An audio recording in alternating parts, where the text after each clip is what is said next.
la liberté d'expression est confisquée. Des médias sont fermés,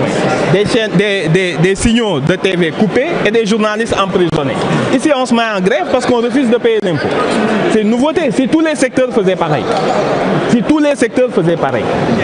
si tous les secteurs, que ce soit les cliniques privées, que ce soit les entreprises, refusaient de payer l'impôt et se mettaient en grève, ce n'est pas du tout très sérieux. Donc je pense que la presse a de sérieux problèmes. Ça, il faut l'admettre. Pendant longtemps, ils ont peut-être bâti un modèle qui n'est plus adapté à l'évolution technologique en cours, avec la diversification des sources, etc.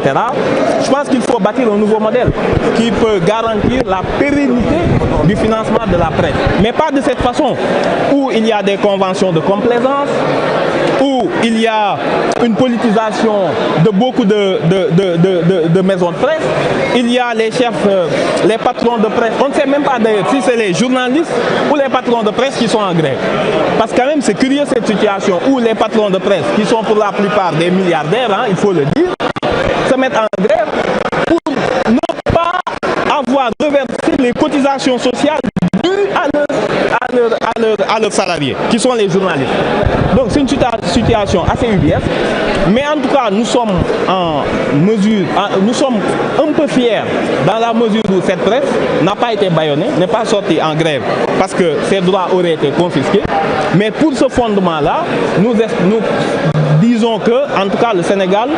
n'a pas un problème de liberté d'expression, n'a pas un problème de droits de l'homme. Il faut bien spécifier cette situation qui est assez unique et cocasse vue de l'extérieur, où des entreprises de presse se mettent en grève pour refuser de payer leurs obligations fiscales. Donc je pense qu'il y a des concertations nécessaires pour que le modèle actuel soit dépassé, parce que c'est un modèle qui, à mon avis, ne permettra pas d'avoir une presse libre. Une presse libre, c'est une presse qui est totalement indépendante financièrement, qui ne dépend plus de la volonté des politiques, notamment des conventions signées avec les ministères qui imposent parfois la une à cette presse-là. Donc je pense qu'il faut bâtir un nouveau modèle, il faut s'asseoir autour de la table et discuter, mais ne pas s'engager dans ce bras de fer ou ces chantages qui avaient cours dans d'autres temps, mais qui désormais sont totalement révolus. Waaw, donc ñun li xew Sénégal daf ñoo xaw a jaaxal ci li waa presse bi ñu ëpp ci ñoom bokk ñu nangul leen ko ni tey duñu génn ndax li ñu xamoon ci Afrique mooy heure bu journaliste ne day grève c'est parce que dañoo tëj ay télé, dañoo tëj ay journalistes, dañ leen a dóor, dañ leen a jaay doole, dañ leen a gazé. Fii nag nee nañ ñoom dañuy dem grève ndax li nga xam ni mooy impôt bi ñu war ñoom ak impôt ak cotisation sociale yi ñu war a verser seen journalistes yi moom la ñu fayul yoreel bor état. Yoreel bor état ni la fayal nga ni damay dem grève loolu kenn mënu ko dégg, kenn mënu ko nangu parce que yeneen secteur yëpp suñ ko defee kan mooy fayal journaliste bi retraite am, kan mooy fayal journaliste am cotisation sociale am. ñoom ñoo ko jël fan lañ ko dugal journalistes yi ñoo waroon grève contre le patron de presse ni leen suñuy cotisation sociale fu ngeen ko dugal parce que da ngeen ñu koo collecté dagguñu ko ci suñuy salaire ba pare damm ko ci seeni poche loolu moo jaaduwul. Mais loolu yëpp ba mu amee pour ñu xam ne dañoo war a dajalewaat nit ñi journalistes yi ak état ñu toog presse bi dafa nekk ci jafe-jafe ndax modèle bi mu doon fonctionner moom moo yegg si tey ci limitam loolu kese la. Au lieu ñu comprendre ko noonu ñu jéem a dugg ci chantage bi ñu xamoon xaaral gouvernement bu ñu joxul xaalis bu ñu signéelul convention ñu bind ci ñoom yu bon loolu moom régime bi du ko doxe nee na leen na ngeen ñëw ngeen toog ñu waxtaan bu ñu lijjantee cotisation sociale yeeg yooyu ba pare ñu toog nag waxtaanee un nouveau mode un nouveau presse bu bees boo xamante ni dañ koy garantiral un financement pérenne parce que presse bu yorul xaalis indépendance financière bu ko presse amul du mën a libre te presse dafa am solo ci réew. Donc ñëwuñu état bi jógul régime bi ñëwul gouvernement bu président Ousmane Sonko président Bassirou Diomaye Faye jóguñu pour bâillonner la presse lu dul ni leen li ngeen fi yoroon te yéen a ko yor ci régime mu Macky Sall dem leen ngeen wax ak waa impôt ngeen xool na ngeen di juboo ak ñoom loolu jarul grève parce que chantage bi du jàll ndax yeneen secteur yëpp bu ñu leen bàyyee ñu jàll yeneen secteur yëpp def ni ñoom daal ni ñun tamit suñ grévé du ñu fay mais cotisation sociale salarié bi moo ko moom ndax bu demee retraite loolu lañ koy fay léegi yow boo dammee sa poste retraite bi nga xam ni da nga ko koo dagg ci salaire am te versé woo ko ñëpp def noonu je pense réew du doxe noonu maintenant nag war nañ waxtaan ñun ñëpp ñu daje ndax presse lu am solo la ci réew démocratie mënul dem sans presse mais presse boo xam ni dañ ko marchandiser politiser ko mu nekk levier boo xam ni dafa am certains patrons yu koy utiliser pour seeni business loolu moom dafa war a jeex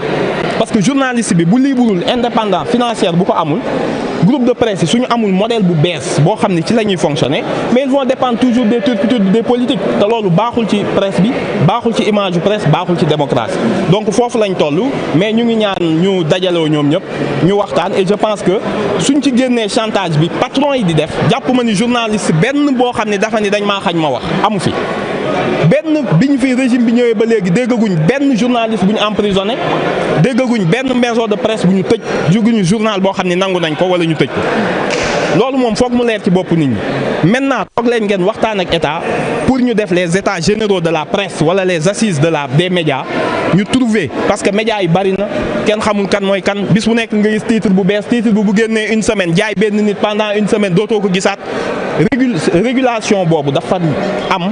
parce que c'est un pilier de la démocratie kenn du bàyyi presse bi ñu koy salfaañe wala ñu ciy def ay marchandage wala ay chantage loolu dafa war a jeex c'est un cycle nag buy jeex xam nga cycle buy jeex ay nit toogoon ci ay privilèges toogoon ci benn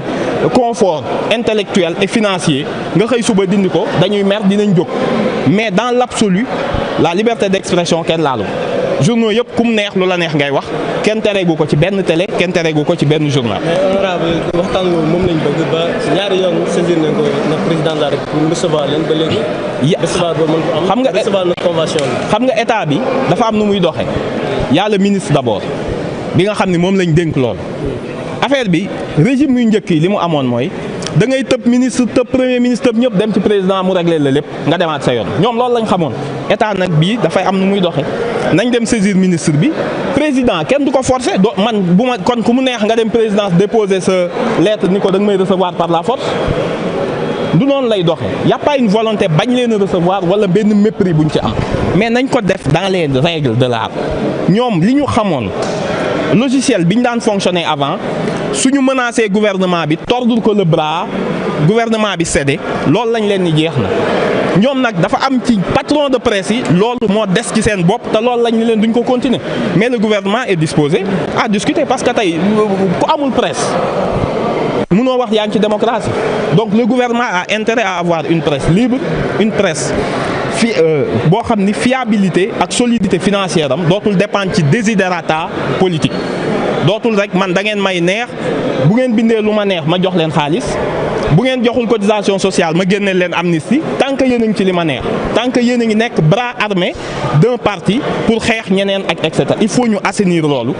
nekk une presse responsable qui suit le gouvernement su defee lu jaaduwul mu wax ko loolu mooy dundal démocratie mais chantage bi moom na jeex. ñu ñëw ci ouverture section bi tey. waaw bon ouverture session bi session extraordinaire la parce que dañ leen woon premier ministre dafa ni woon seen règlement intérieur baaxul changer leen comme soog a ñëw ñu ne ko prétexte ngay wut mais ñoom tey ñoo ñu woo ni ñu kaay leen moo ngi nii dossier baa ngi nii ñu changer règlement intérieur bi ndax.